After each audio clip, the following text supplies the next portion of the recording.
Hi, boys and girls. Happy Tuesday. We're going to move on with our review to topic 8, which is our fractions. So we're going to look at extending understanding of fractions, equivalence, and ordering. So lesson 8-1 is focusing on making equivalent fractions. So let's just review a couple fraction things. Remember, fractions represent part of a whole. That bottom number, remember, we call our denominator. That represents the total amount in the whole. And the numerator, the top number, represents the parts to a whole. So if I have a whole pizza and it has 8 slices, the denominator would be 8.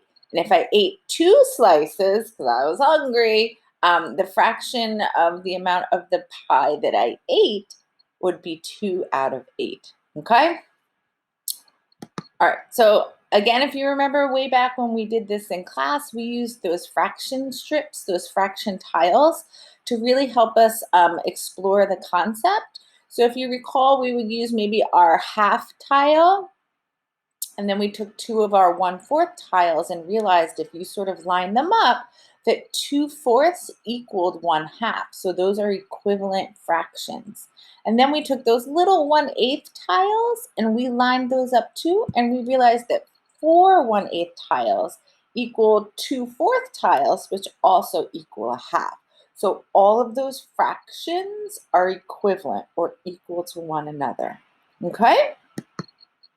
So also we moved on after the fraction strips, we sort of looked at models, right? So here we have a model using a circle, right? So here, how much is shaded? There are 3 equal parts. 2 of the parts are shaded. So 2/3 is shaded.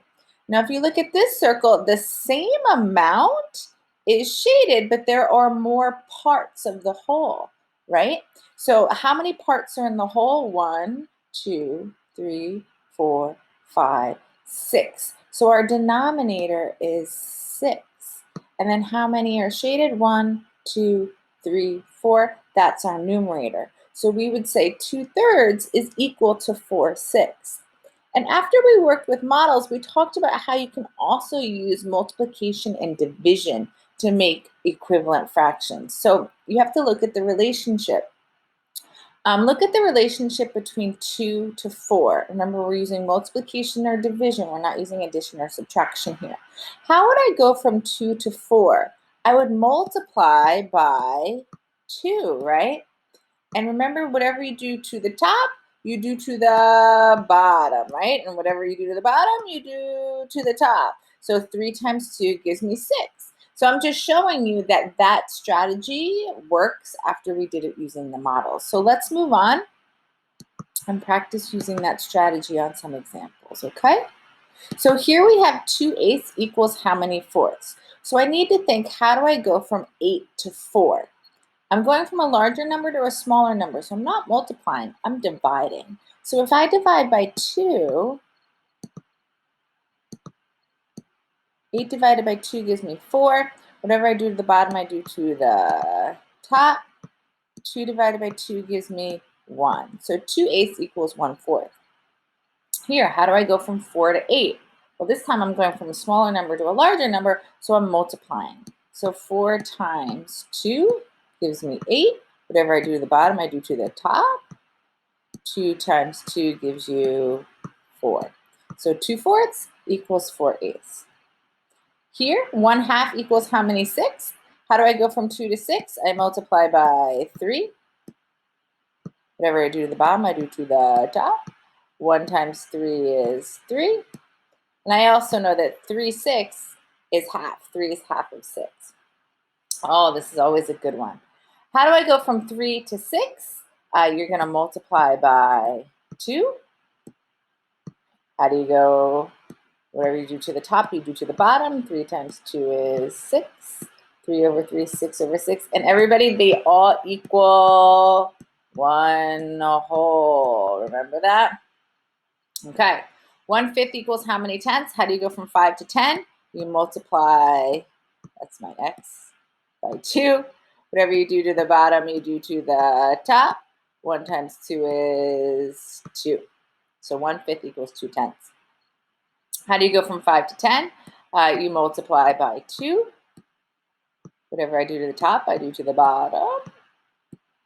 6 times 2 is 12. So 5 6 equals 10 twelfths. How do you go from 8 to 2? So you're going from a larger to a smaller number. So you're dividing. If you divide 8 divided by 4, you get 2. Whatever you do to the top, you do to the bottom. 12 divided by 4 gives you 3. So 8 twelfths equals 2/3. How do you go from 4 to 8? You multiply by 2.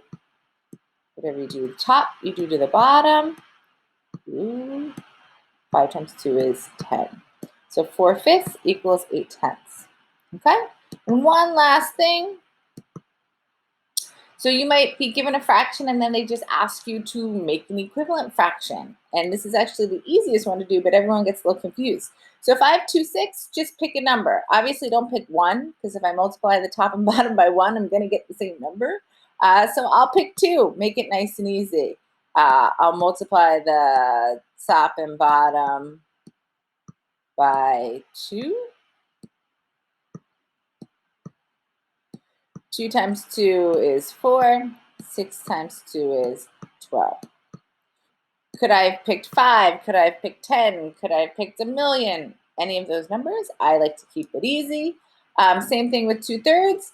I will pick 10 this time for those of you who want a little change. Multiply the top and bottom by 10. I'm going to write it once. 2 times 10 is 20. 3 times 10 is 30. And you have made an equivalent fraction. I think it asks for 2 here. So let's do another one. 2/3, let's do 5. Multiply the top and bottom by 5. 2 times 5 is 10. 3 times 5 is 15. Okay? So that's it for today. Have a great day, everybody. And find some equivalent fractions.